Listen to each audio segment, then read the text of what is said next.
So guys, nagtry akong dumaan sa ibang way papunta sa bahay ng aking bossing. Ayan. Tatry ko dito dumaan.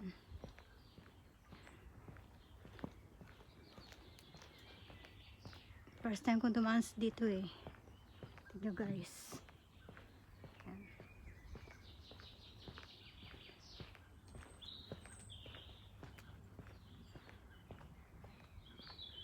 Ganda pala dito sa side na to.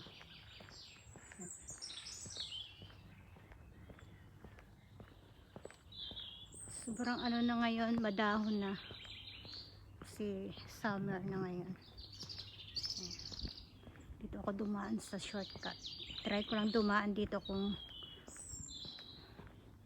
nang alam ko yung daanan na shortcut guys.